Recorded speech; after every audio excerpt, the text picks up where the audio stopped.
Condamnés à mort et ceux qui sont condamnés à mort seront exécutés.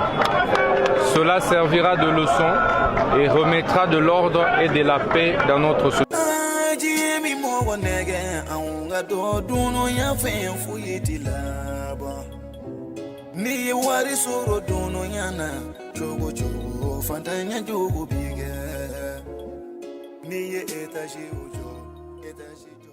Les Koulouna sont des jeunes souvent associés à des comportements délinquants dans certaines villes de la République démocratique du Congo, principalement à Kinshasa. Ce terme fait référence à des bandes de jeunes hommes qui se livrent à des activités illégales telles que le vol, l'extorsion, les agressions ou encore l'intimidation des habitants. Le phénomène des Koulouna est souvent lié à des problèmes sociaux comme la pauvreté, le chômage et l'absence de structures éducatives et professionnelles.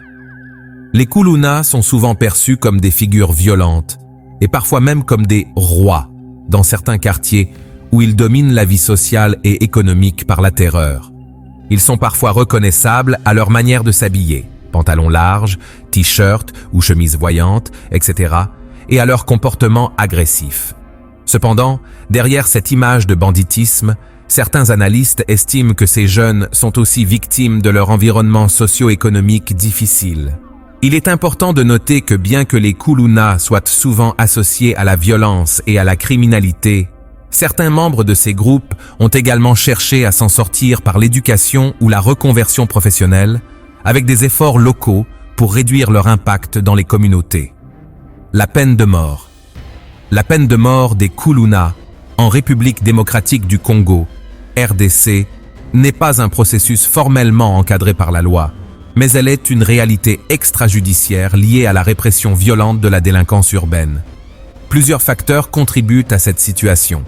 Les Koulouna, souvent impliqués dans des activités criminelles violentes, peuvent être exécutés sommairement par les forces de l'ordre ou d'autres groupes de la société, souvent sans procès ni jugement légal.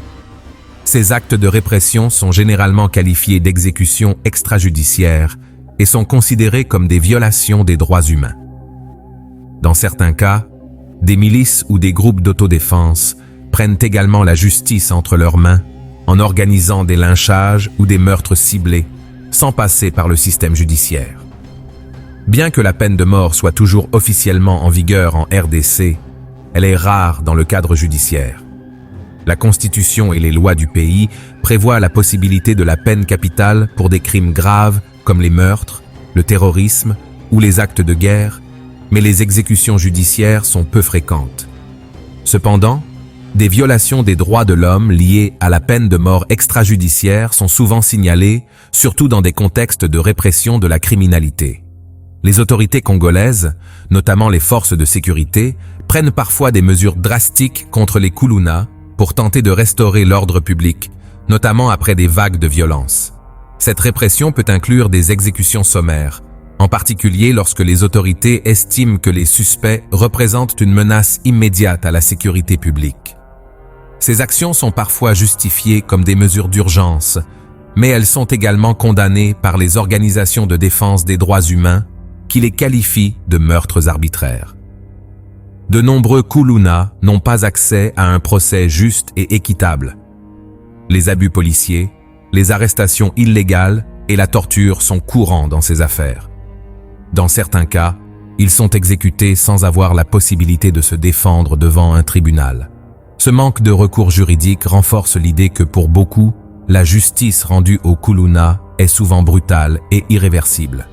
La répression violente des Koulouna est parfois soutenue ou encouragée par les autorités locales, qui préfèrent une réponse rapide à la criminalité, en raison de la pression populaire et de la mauvaise image des gangs dans les médias.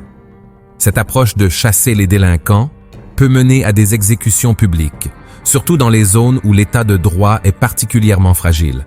En somme, la peine de mort des Koulouna dans la RDC n'est pas une procédure judiciaire légale, mais plutôt une forme de répression violente et extrajudiciaire alimentée par des préoccupations de sécurité publique, des tensions sociales et une instabilité dans le système judiciaire. Cela soulève des questions sur les droits humains, la nécessité de réforme du système de justice et l'importance de trouver des solutions plus humaines pour traiter les causes profondes de la délinquance.